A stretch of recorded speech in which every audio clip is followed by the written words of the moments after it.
Lynn, it's a pleasure. Thank you so much for having me. It's really a pleasure for me to be here. Really, really thank you. And allow me to do a brief introduction of you and also the series here. AMICS stands for AI Accelerator Lab. It's Major Innovative Constructive Showcase, and this is a recurring interactive showcase that spotlights breakthrough work from founders and innovators in AI and adjacent creative fields. Each session is designed to foster exposure, meaningful connections, and knowledge sharing. So this is driving both individual growth as well as the collective advancements in the APAC and of course beyond innovation ecosystem.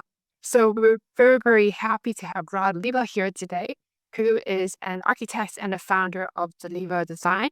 And this is a London studio working across architecture, interiors, and furniture as well. Previously, a project lead at Studio Tim she led several international projects, including the Lake Bled Estate, recognized as the first fully AI-driven architecture project and developed at the forefront of emerging technologies. Her earlier work spans large-scale developments across the UK, the Middle East, and the Caribbean, including the Britishvolt masterplan, the Aston Martin F1 Headquarters, that sounds very cool, in Silverstone, and projects for developers such as Emaar. And I think for the rest, we will allow for Rada to tell us more. Rada, this is very, very, very cool to have you. And thank you once again. And let's start with a recent celebration of yours, because I think you're now an architect. Am I right? Yes, yeah, that's correct. Well, very much congratulations to that. If you don't mind, I'd love to actually start there. How does it feel to be an AI-empowered architect? And what does your day-to-day look like now as an AI-powered? Yeah, thanks for asking. So that was really a huge milestone of mine. I really insisted that I do complete the part 3. And in the UK, a lot of people just choose not to do it. It's not a necessity. I mean, of course, you need to complete the part 3 in order to call yourself an architect and to hold that title. But a lot of people choose not to do it. And for me, it was quite an intentional decision. And it was because of the responsibility that comes with it, which I think is quite important now when we move into the AI world, where everyone can create a lot, and there's a lot of things that are put out there. And I think it's important to stand behind. It's important to be a person who stands behind their work, who holds that responsibility with the things that you're putting out. And it's not only your personal responsibility, it's also legal responsibility that comes with the title, which was very impressed upon us during our course. And yeah, I think that's definitely one of the main reasons why I did it. And also to kind of enhance my knowledge as well. I think because architecture is such a huge industry, and there are so many places and areas where you could specialize. And within your experience, you don't necessarily get to touch on everything. So going through that gives you an additional opportunity to learn about the different aspects of the profession and so on. And in terms of how my day looks, a very different day to day. Honestly, I don't think there's been like 2 days that look the same since I started my studio in the beginning of the year. And I love that. I think that's definitely what I wanted. I sometimes spending a lot of time doing the dirty work that no one wants to see or show, which is the operational part of a business, which I actually really enjoy as well, to be fair. And then other days, I'm just working with AI, designing, and kind of exploring different designs. Also, I'm spending time with clients, going on site visits, going on different conferences, doing talks like this, trying to stay on top of social media, trying to keep my mental health. It's all very varied, and I really love that. I really enjoy that. And could you tell us a bit more about your journey to the point where you're now? I'm very curious to know, perhaps even where did you grow up and how did that influence your, I think you have the love for couple of things. You just look at your work. You must have the love for design, obviously, and also well-being of the clients, obviously, and innovation. So what happened before all of this? What happened before the founding of your studio? Sure. Yeah, I can go through like relatively briefly through like my whole journey. So I'm originally from Bulgaria. That's where I was born and raised. That's where I grew up. That's where my family still is. At the age of 16, I moved to the UK. So I got a scholarship from Bulgaria it was like a competition from which I got the scholarship to study the last 2 years of school in the UK. So I did my A levels in London.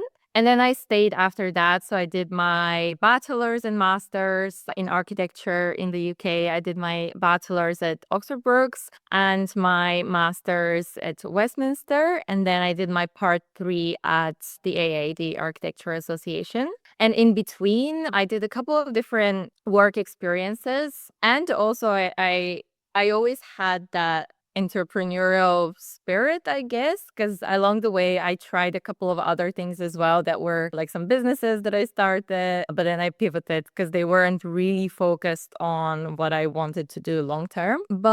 And in terms of my architectural experience, in between my education, I worked at Regent Partners, which is a multidisciplinary company working at a lot of large scale developments, also smaller scale developments. And it was quite interesting to see that multidisciplinary part all within one company, because they had the architects, quantity surveyors, engineers, project managers all working under the same roof in the same company. So that was quite interesting to see. And there I was working more on the later stages, so stage 3 onwards for Britishvolt and Aston Martin. That's where I did this. And then I joined Studio Team Fu at the very inception of the practice. So I was the first official full-time employee. And it was very exciting. We got to work on really, really interesting projects. I was the project lead there, so I was in charge of not only helping to grow the company, but also helping to create new workflows with AI. And I was the reason why I joined quite early is because I was myself already very interested in AI and I was already using it. So that's why when I saw an opportunity to join Tim, I thought that would be amazing, and I definitely wanted to see where it can go. So this was very, very good experience for me. And then in the beginning of the year, I decided it's time for me to start my own company, which was my ultimate goal in the end of the day. And here we are. So this is it in a nutshell. Great. As a person who has also started my own thing, I think this is definitely, it has its pros and cons, doesn't it? It's accepted, of course. I think it's actually very challenging. So it's actually really challenging. Anything. I'm sure you feel the same. So yeah, quite aligned there. Right. So I think this is probably a good segue for us to see what you're working on right now, if that's all right. And maybe if you feel that's all right, you can feel free to share a screen. Yeah, You can show us something. absolutely. Yes. All right. Can you see my screen? Yes, full screen now. That's great. Thank you. Right. Let me just minimize this. Oh, nope. Yeah. Can you see it now? Yes, it's perfect. Thank you. Perfect. Okay, great. So today I prepared something that's a bit more kind of specific and a little bit building up some arguments that I wanted to put forward and some thoughts, rather than just kind of overall sharing all of the work that I do or everything that I've done, because I think I already kind of share a lot of that on my social media anyways. So I wanted to kind of try and make a point with a few things that I've noticed, and a few kind of arguments that I started building for myself with the work, with the kind of work that I do. So the reason why I chose the AI designs for user well-being as a topic is because I think that once, as we were discussing briefly, is that it's quite an underexplored topic, but also I think that it's really a huge shift in the value that AI brings to design that's not really talked about very much. So one of the most common things that I've heard with with people who work with me or come to me is just, can you fix this with AI? Can you please just press the magic wand and just fix this design using AI? And it's not quite as easy as just pressing a button and fixing everything. So I think it really is, using AI is like using any other tool, and you as a designer make a lot of conscious decisions about what you want to do with the space, what you think would look well in the space, and what you think would resonate with the clients. And that's how you start building your idea and building your design. And I think this is where the kind of the main point and the main shift is happening. So before, in a more traditional way of working, you would, as an architect, you would have some sketches, have some precedents, and then you would start working on 2D plans and 2D drawings that you then put forward to the clients. But the clients don't really speak the same language. Like, they don't really understand 100% how the space actually feel in reality, with the slightly different materials, with the slightly different designs and objects and shapes inside it. So AI has really changed that, and because you're able to go through so many options that you then present to the client, you can very quickly start to see what they feel like they're drawn towards, what they feel like they want to push forward. And it's really collaborative process now in terms of design. And I find that really beautiful, because I think this is where I see the well-being part. I think you really try to understand better the psychology of the client that you're working with, rather than just kind of imposing them with, this is what I think is best for you, and I know best because I am the expert. So it's a little bit more top-down approach, which I think is, sorry, bottom-up actually approach, which I think is quite interesting. And that's the shift that is possible with AI, because we are able to explore so much and then narrow it down and only show to the client a few options, see how they react with them, and then iterate on top of that. So that's kind of, the in a nutshell, the process that I'm using for design. And same here. So fix this with AI. Well, the thing is, you have to start making judgments as a designer. And here, for example, you can see that everything looks very monotonous. It's all the same color. So there isn't really any sense of discovery, any depth in the space. So this is why I then kind of, through design, started to explore a lot of different things, and we came to this final design where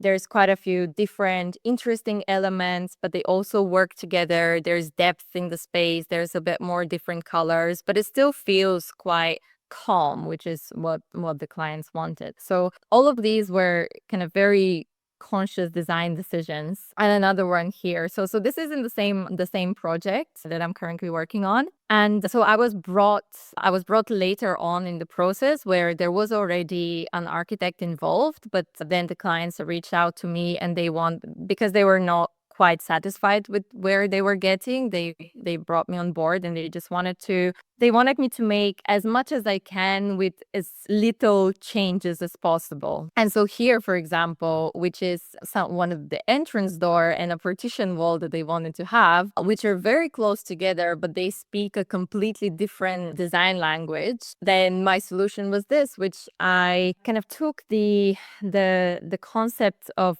a peacock, which is what was the symbol of the villa. And I translated it in different forms, in different ways throughout the whole villa. So in the partition wall, you kind of see the abstracted forms of the feathers of a peacock with beautiful stones inside, and then a similar abstraction, but kind of slightly different for the feature door. And we are now currently in the process of producing everything. So everything should be hopefully ready by the end of the year. And we're now testing, we're doing samples because everything inside the villa is bespoke design that's done with me and AI. And we're now working with artisans and manufacturers across the world to bring it to life. And so this was the partition wall design, which it started with a simple idea and a sketch of, this is the kind of holistic concept that I think should go through, that we should stick to, and should try to reinterpret in different parts of the villa. And then I designed the partition wall, and then we are now testing different types of fabrication. So what works best? Is it 3D printed? Is it MDF? And we're then metallizing it. It's a very interesting actually process to then metallize the kind of base structure, and then becomes much more sturdy and has a beautiful effect. And this is not the final metallization, by the way. This was kind of still in the process. The final coating is a bit different. And now we're also putting the stones inside. So I'm really excited to see all of this coming together in the end, because there's a lot of kind of thought and intention gone into it. And this is one of the renders for the living room, where we see the partition wall and the door working together, and we have quite a few bespoke pieces inside, but kind of trying to combine and create this holistic concept. And these are, for example, some of the doors that we are also currently producing for the same villa. So again, you can see that abstraction of the flow of the idea of the peacock, but now on different scales, and every door is slightly different, but they all try to speak the same language. And yeah, so this is quite interesting. Now all of these are being currently produced, and it's not easy for sure. It's one thing, the concept, and then going through a detailed 2D drawings, 3D modeling, and discussing what are the different limitations of the different technologies and materials that we are using. But hopefully it will all come together beautifully in the end. And this is how I kind of explain this as a process, which is the intentional design framework. So when you work with AI, you always start with the prompt, with the idea in the first place. So the prompt is not so much the words that you use, but it's much more about the idea behind what you're trying to create, what you're trying to get out of it. And then you go through the generation process, where you generate thousands of different options. You explore different lighting, material, colors, and so on. And then it's very important to go through the third step, which is the iteration and stress test what you show, because none of these designs are the first thing that came out of AI. They're all kind of gone through a lot of iterations, a lot of intentional design decisions and choices that have been made to then get to the final result. So always with all of the results that you get from AI, you can start thinking, is this the best that I can get? Does it actually solve the brief, the problem that I set out? Is it really what I intended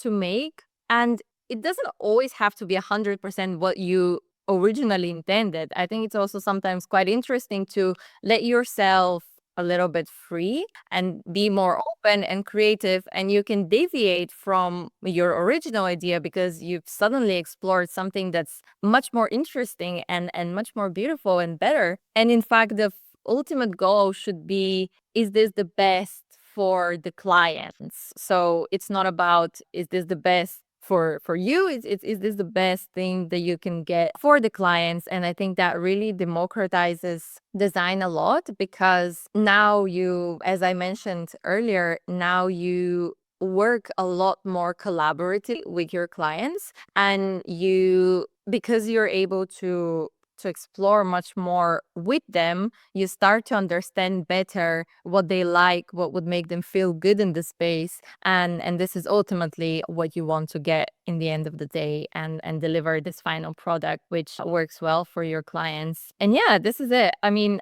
kind of try to keep it quite concise related to this one project. But yeah, if people are interested for something else, I can always show some of the other things that I'm doing. Thank you so much for sharing that. I feel that, first of all, I could feel you really like design. Like I could feel the passion. And secondly, I feel the design is very sensual. I could feel the detail. So I see some AI designs which often feel very top down, like it's a very conceptual thing. But I could really feel that is very detailed and very intricate process that you have in your design. It's almost feminine, if I may say that, the design itself. So it's interesting. So thank you so much for showing that. Actually, I think I particularly like two of my favorites as you just showed. One was the door. I like how each door is different, but they're a family, of course. And then there was also another side where you showed from sketch, perhaps also AI aided, to the factory photo of a sample. So I thought that's a very successful case. It's a very good example that I may show your work to others when consultants ask us, and as an example of AI, and because I think there's a bigger scale, like the other things in your portfolio, master plan. Those are huge. And then now I feel like when you're having a look, you go really deep into your furniture, almost semi-product value. I mean, put it that way. I guess the well-being comes from the proximity to the user, right? What do you think? Am I getting it right? 100%. I mean, yeah, thank you so much for that. Yeah, I think you're definitely I got it, and thank you so much for the kind words as well. I think yeah, I've really enjoyed that kind of starting from within and really exactly the well-being in the fact that it's very close to the client, it's very close to, and I can see how they feel about the space, how they feel about the design, and that makes me really happy to see that excitement, or to see how they like completely change their perspective when they see something different, something that they like, and it's because it's on a human scale, like because it's understandable, and it's easier to see that impact that your design is having on this smaller scale as opposed to the bigger scale. Now, of course, I've enjoyed a lot working on a bigger scale as well, because also that's how you multiply your impact. So I think there is benefits to both, and I'm definitely, I want to grow, and my intention is to grow my company to work on different scales, because I think there is benefit to all of them. But I think that was a great start for me, where I could really explore what I'm passionate about, and I can really bring something to life, because that I find that very rewarding personally, where you see the result of your work, and you bring something to light. And I think that's where the beauty is as well, in that process of doing it. So yeah, so I think in terms of the well-being for the users on the smaller scale, design is the one kind of underexplored topic, I think, just because it's much more difficult to quantify. Everything else that in terms of well-being that is easier to quantify, like the looks in the room, or the air quality, which is very important, the lights, which is very important, all of these factors that are easy to quantify, they've already have been quantified, and there's already thousands and thousands of studies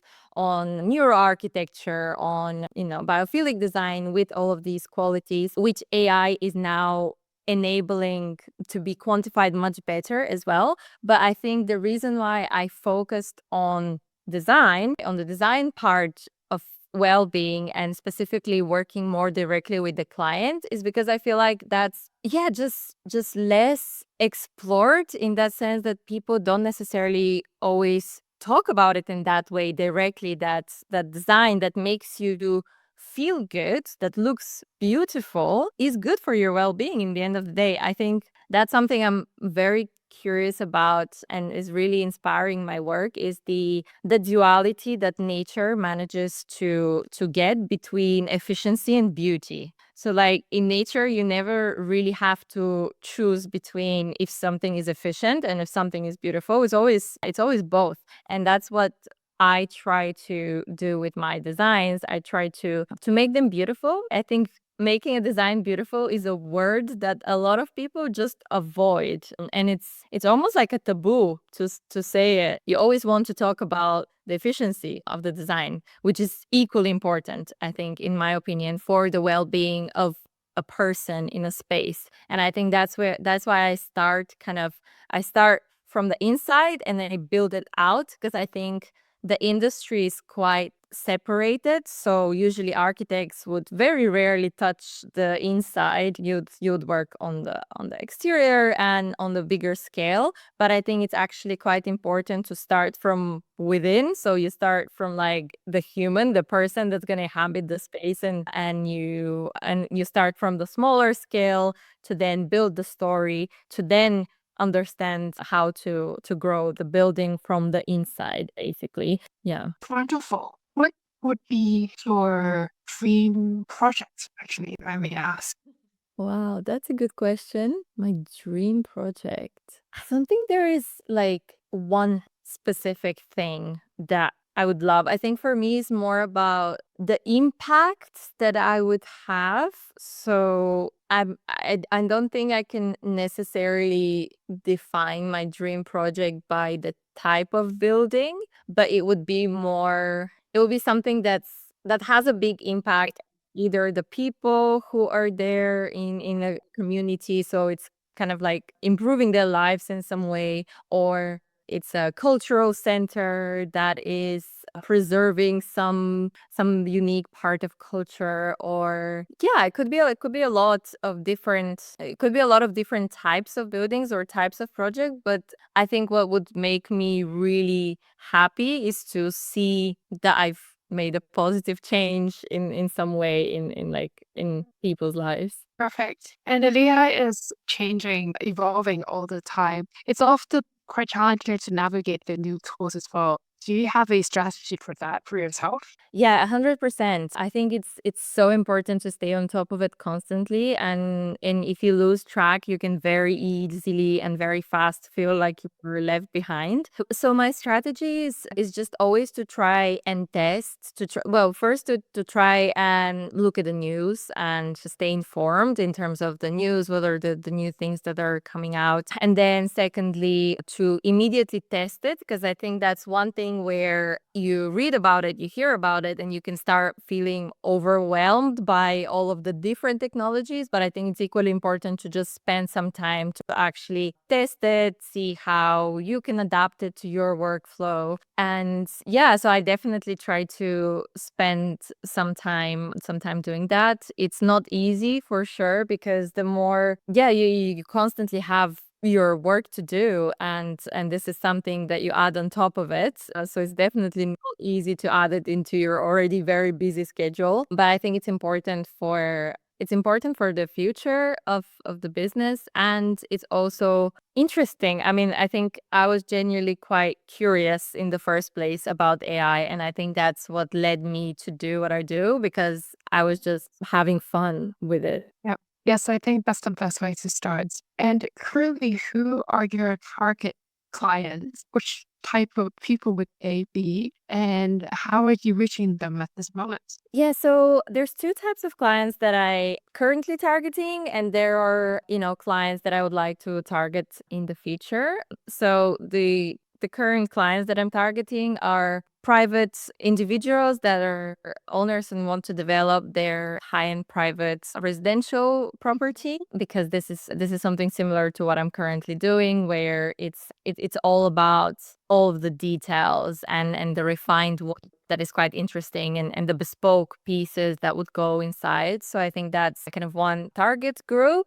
And the other one is developers. So developers of hospitality properties, or other types of buildings as well. And both of them I'm targeting through my social media channels, and I'm currently building my website. So my website, if you've checked it, is just for furniture, which was the kind of old website where I was just focusing on furniture, but I'm now updating it. So stay tuned for that. I will help you with it. And yeah, so this will be another channel through which I'll be targeting clients. But I think nowadays mainly social media, like this is really where all the clients find you, and where everyone finds you, as well as some kind of networking events, or once you already build your network, that's when you also get similar types of clients to the ones you already have. I saw a lot of inbound leads from Instagram. Daily. Very great. Okay, so I think I'm gonna invite the audience to ask questions. Feel free to ask any questions to Rada, and you can do so by pinging in the chat while I continue to ask the more questions while the questions to them are coming in. So since you grew up in Bulgaria and so is your family is actually still there as well, do you also see that region as a potential market for yourself? Yeah, that's a really good question. Definitely, I think so. I think Bulgaria is really growing in a good way, and I'm quite happy to see that. I think when I left, so every year when I come back, I see something positive. Or maybe I'm wearing my rose-tinted glasses, but I do see some positive change and a lot more investment coming in. And I think that is and I think we're finally starting to be valued a little bit more because I think there's a lot of talented people in Bulgaria, like really many talented people in Bulgaria, but we just have very bad marketing as in our country has quite a bad marketing. So yes, I think now there's a lot more new developments. You could see that there is growth. I mean, Sofia, the capital city, is every year is growing so much. There's so many new properties and developments. And definitely, I would love to help grow the country, grow some different regions, because as much as the capital city is growing, the other small cities are becoming very almost extinct. Like there's so many villages that have almost no people living there because everyone either left to be abroad, guilty for that one, or just moved to the capital city. So it's a shame that yeah, a lot of smaller cities and a lot of smaller villages are becoming quite extinct. Essentially, there's a market opportunity there. Since there is some real estate that needs to be marketed, perhaps some property marketing using AI could look at, although that's not designed from scratch, like what you have just shown. Maybe that's also interesting. Yeah, for sure it is. I think the market is definitely growing and it's a good opportunity. I mean, I haven't really focused on it. Maybe now that you're saying I should probably put a bit more attention into it. But yeah, definitely there is opportunities to grow the real estate part for sure. Fantastic. So just got a question coming in from Bosco. It happens to be my team's CEO. Thank you, Bosco, for asking this question. You say, thank you for the sharing. I can see AI being a very collaborative design tool, allowing designers to be involved in design. Because of that, I have also observed that designers are being more undervalued. In your opinion, what does it mean to be a designer nowadays? Really good question. Really, really good question. And yeah, it is a challenge. And I think that's where it's our duty as professionals, as designers, as architects to present our value to the clients and to explain to them why specifically they would still need to use a designer. And clients who really understand it are usually the kind of clients you want to work with anyway. So I've had my clients currently as well are using AI themselves as well. And I think that's a more and more common occurrence where the client will come to you and they'll be like, oh, I want something like this, or, this is, make it look like this. And so then, but they still value your judgment and your opinion and your expertise and your eye that you've built throughout years and years of experience. So I think the thing is because architects and designers build up a lot of experience along their career and their education, and so they're able to make very fast and very quick judgments on why this will work or why this will not work. And a client doesn't have that set of skills to understand why, for example, this size of sofa is not really going to fit well in this room. And this is what you kind of have to explain, that it's all of these set of expertise that have been built throughout your long experience that allow you to make these good judgments. And if a client values that and if a client appreciates that, then it's great, and that's the kind of people that you want to work with. And there's a lot of people like that. And on the other hand as well, I think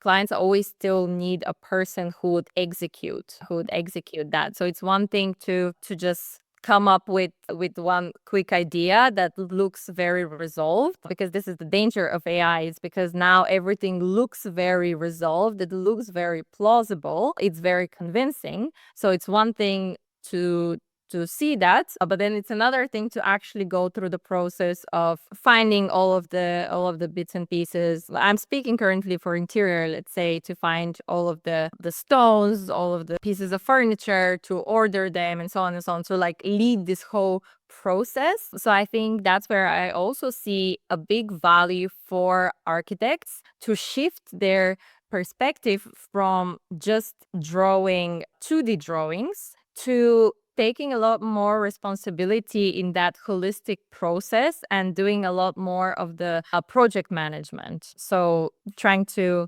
really navigate the project professionally from start to end. And I think this is also what it means to be a designer nowadays, to have the expertise and the knowledge to be able to lead a project well, rather than just to be paid to do a 2D drawing. Because if that's the case, then very soon it's easier to do. Now it's easier to do renders, it's going to be easier to do 2D drawings, but in the future and in the end of the day, it's you who have built this understanding and this expertise, and it's you who can lead this process from start to end to actually execute a project well. Perfect. And in a way, that is becoming more competitive, right, for designers. I mean, it is just because if a designer used to do the work that you just described, meaning just to the drawings and work within that scope, which is quite limited, then they are facing some competition defense sides as well. I think a lot of people struggle to step. However, I think it is an inevitable evolution of our industry due to innovation. Yeah, I think so. I think it is inevitable evolution, and we do need to kind of step up a little bit, and take back ownership of that part of the process, because I think the industry became very, very segregated, and now I think it's becoming more holistic. And yes, there is more competition, and it's more difficult to be average. You have, That's a good way to put it. yeah, that's always kind of push it in different ways, whether that is your design skills or your expertise in project management and so on. But yeah, you do have to offer something more to the clients. I agree. There's only space now in the market for type A players. I think that's what it is right now that we can see. Yeah, this is very fascinating. I really particularly like the well-being angle. I feel like that's an under discussed topic, and also an angle that not a lot of people have discussions on. I think most of the discussions that I've come across so far in the past 2.5 years have been it's going to replace jobs, or who has control of the design, or what tools to use, or which stage of the design is AI best using. I think coming back to the core central concepts of providing a design to a client is up there well. And if I may, before I forget, I wanted to ask about the lighting in your works, actually. Coming back to the technical point, I really like it. It's quite natural.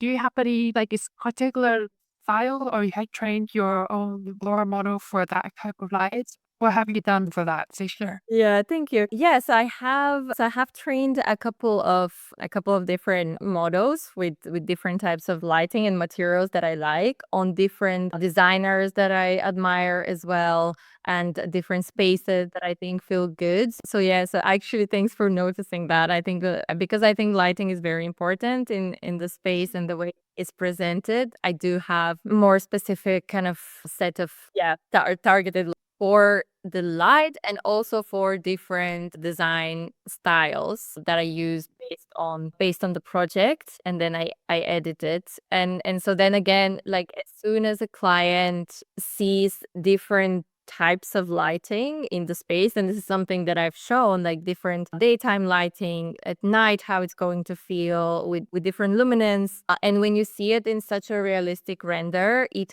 helps enormously for the clients to understand how they will feel in the space. While usually the traditional way is, oh yeah, these lights are 3000 lux, Well, okay, but what does that mean really? How would I feel? How would that look in that specific space, which of course it's still very difficult to precisely render because it's more lighting is so dependent on the exact location and everything and so on. But I think it definitely gives the client much better starting point in terms of understanding how they feel in the space. Fantastic for sharing that. I think I'm going to close the session by asking you a question that I ask every guest of ours, which is if you must use one word only to describe success, what would that word for you be?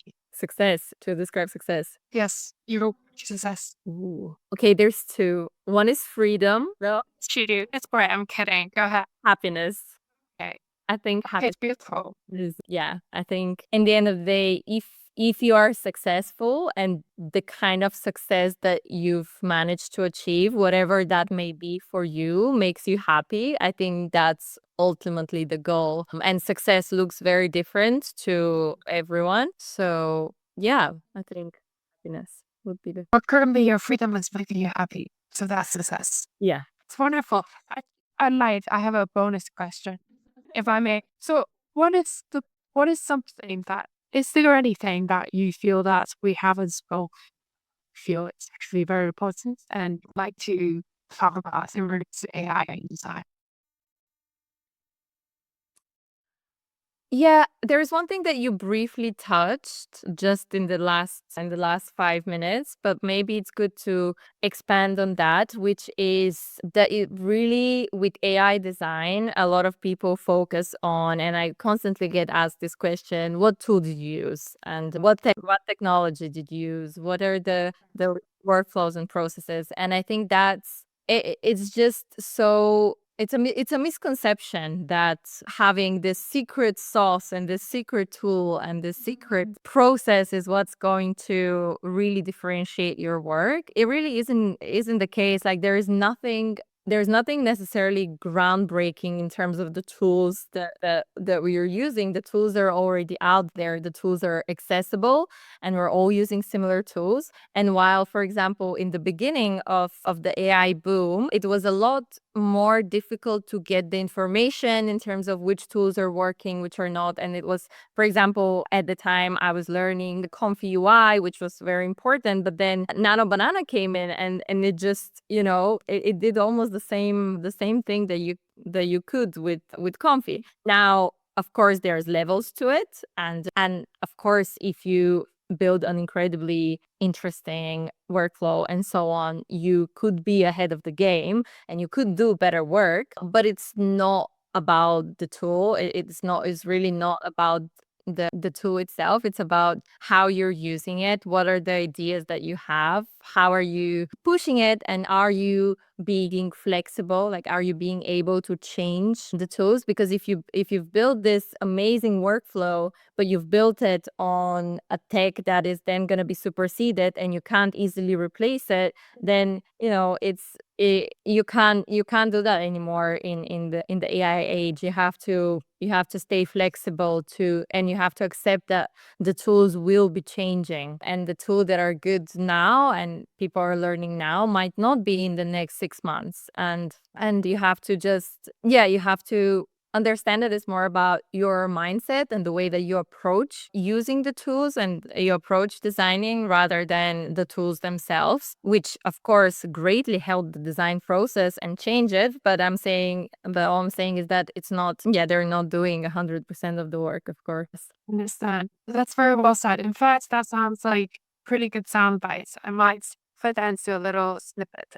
Use it to promote the session. Thank you so much, Rada. It's been really a great pleasure. It's very nice to meet you. And thank you once more so much again for joining us today.